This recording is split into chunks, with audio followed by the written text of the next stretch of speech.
Okay, we want to do a tour of our 2025 summer garden. And we're going to start right here. Okay, this is kind of the um, anticlimax of the summer garden. And so we've had to clean up all of the old perennials that are kind of finished for the year. Yeah, it had big daisies and hollyhocks and everything before. The foxgloves and Mm-hmm. everything are done. So we kept those all back and put them in the compost heap. And of course, one of the reasons we love impatiens is because they're pretty all year long. Or not all year, but all summer long. All season. They bloom and bloom. And this is our magnolia. And she is very happy. Much happier than before we moved in. Looking good, She too. likes this mulched root area, I think.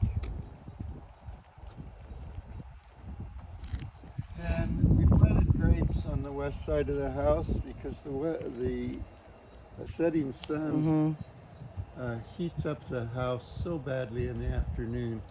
So we put the grapes up there to shade it in the afternoon, and of course in the summertime or in the wintertime, they lose all their leaves, so the sun can shine on the house. And of course in the winter we want all the sun we can get, which isn't much in Oregon. Yeah, and we can see right now it's heavy with grapes. Yeah, there's probably 50 pounds of grapes on there. And they are ripening now. They didn't pollinate as well as I had hoped. The clusters are a little bit small, but they taste very good. Yeah, they're very sweet. And this is just another perennial garden. Mixture of all kinds of stuff, roses and crepe myrtles. And, we have a cardoon that's looking really bad right now, but it's really beautiful most of the summer. And it's almost like a thistle with a it's big related purple. to, artichokes.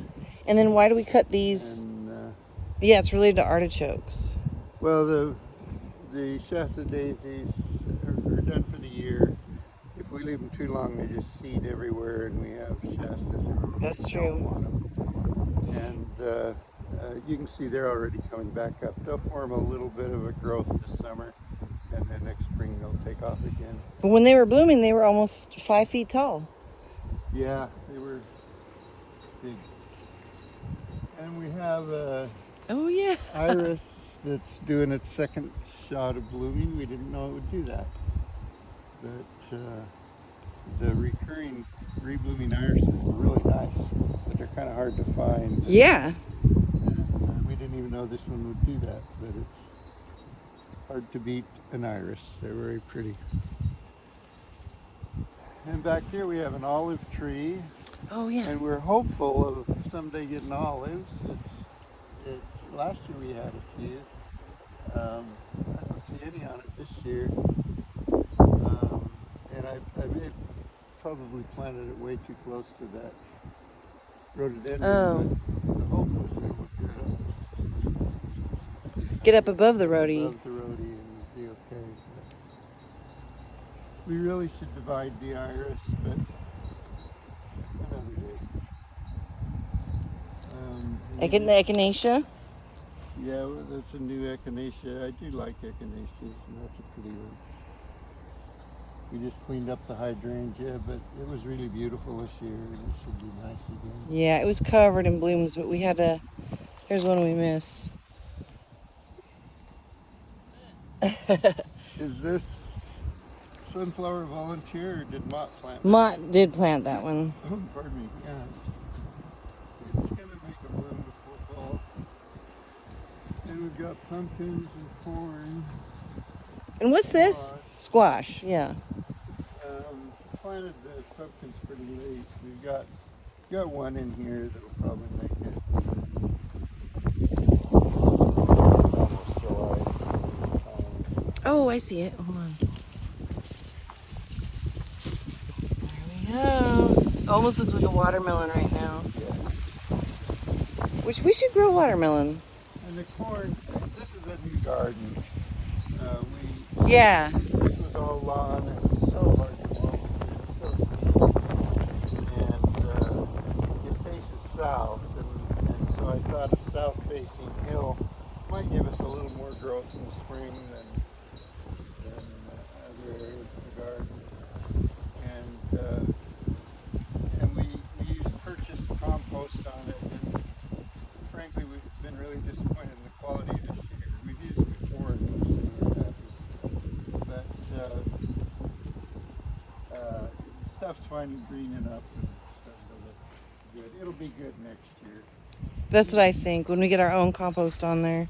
These beds back here, the tomatoes and peppers were just not doing anything in this compost.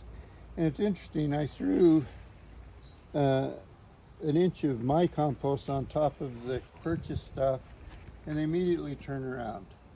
Now, whether they would have done that anyway, I'll never know. But the fact is, when I put my stuff on there, they really started to grow. Yeah, and I noticed the same thing. So yeah, we got a lot of tomatoes and peppers back here. Stuff that likes the heat, and they're doing good. We're gonna get, we usually get probably at least 100 pounds of tomatoes, and I don't think we'll get anywhere near that this year. But it's the first It's year. the first year. I think next year they'll be fine. And the peppers are finally starting to. I think we're actually doing better with peppers this year than we've done. So I think they're loving this sun and this heat better than the bed we had them in previously. And we always have chickweed. We hate chickweed. Yeah. Then these are our dried beans. It's a bean very much like a pinto bean. Okay, that's what I couldn't remember. And we can look at them. Let's see. And it's really loaded, but we'll probably, I don't know, we might get 10 pounds of dried beans off there, 7 to 10. But it doesn't take hardly any space when you grow climbing. That's a good point. Like it takes really no garden space. And these zinnias are interesting. This is an F2. So we had an F1 in the garden last year, and we saved some seed. And the one in the back there is more what I expected. I thought Me that too. the F2 would segregate into compact and leggy ones, but they're mostly compact.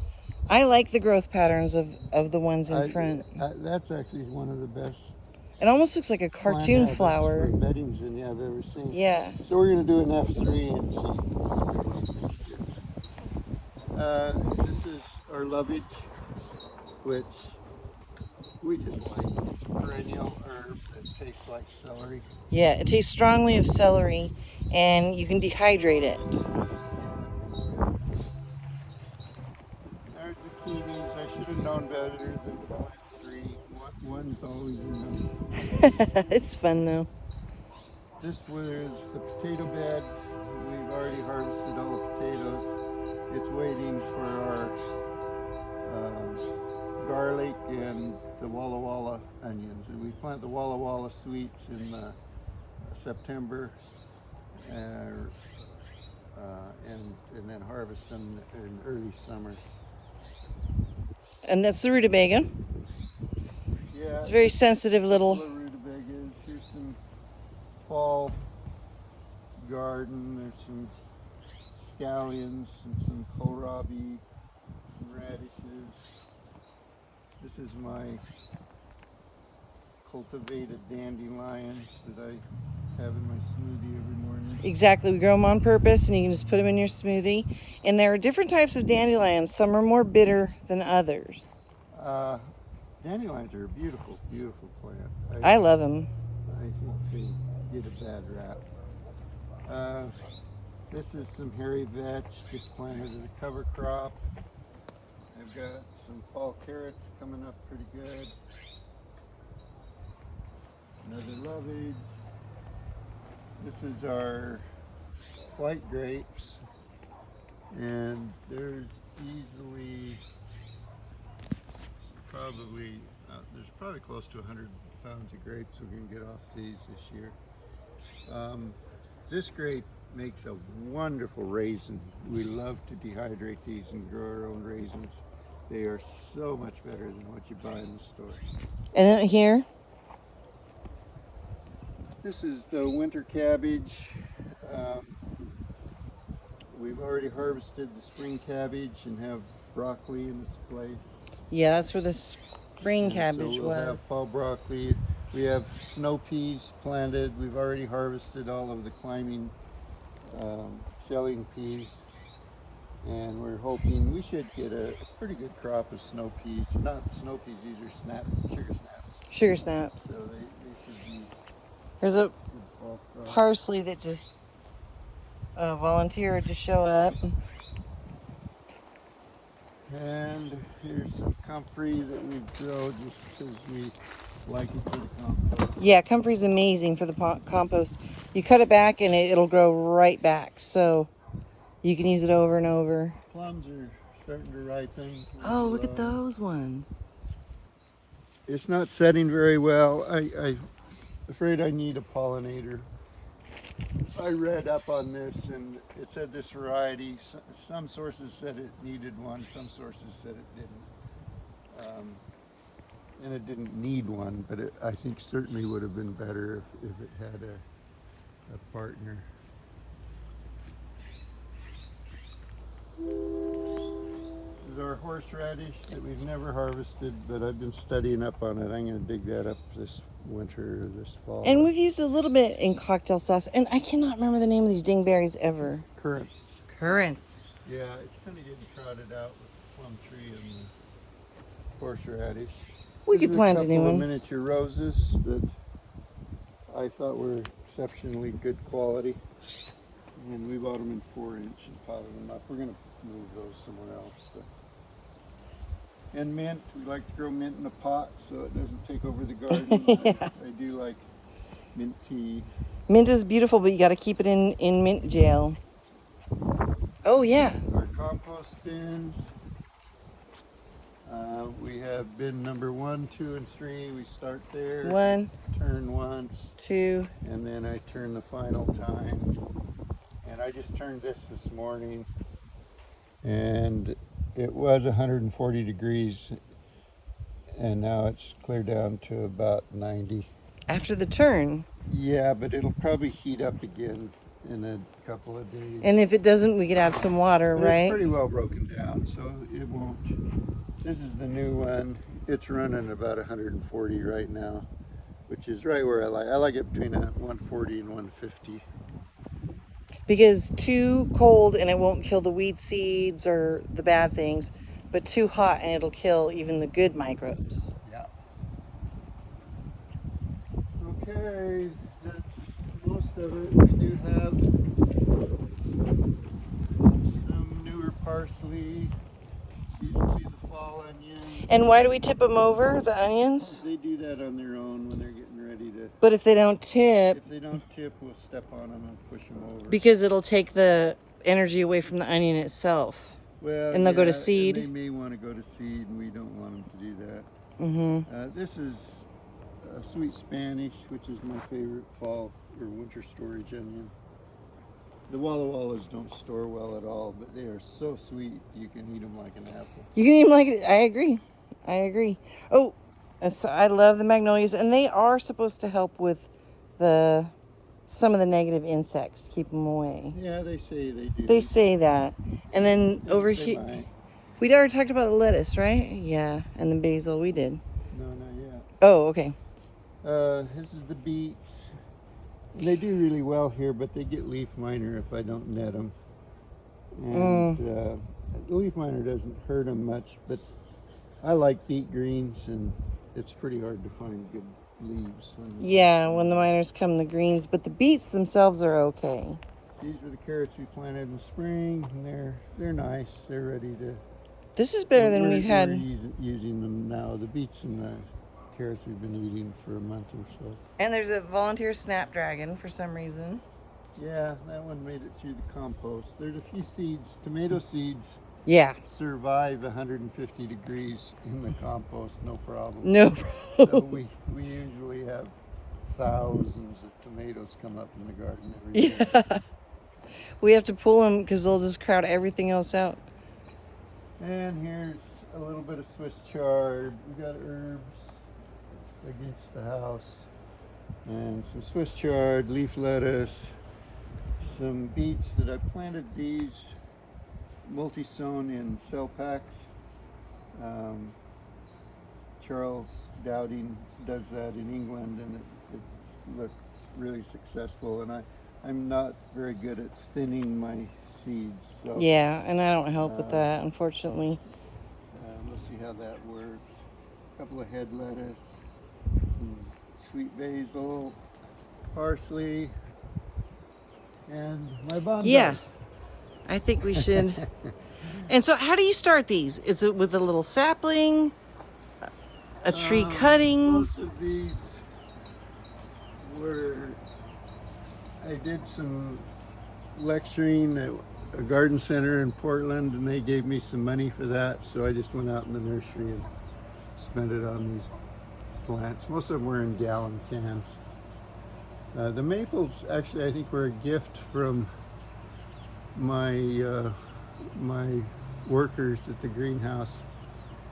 They picked them up somewhere and thought I'd like them. And I do, I love them. What age would you say the oldest one here is? I don't know. 5 years, 10 years? Not very old, 10 years old. I've had bonsais for as long as 40 years. Mm-hmm.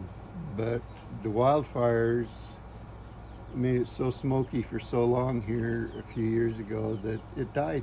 It just quit, which was sad, but Yeah. that's what happens. Okay, that's our garden. 2025.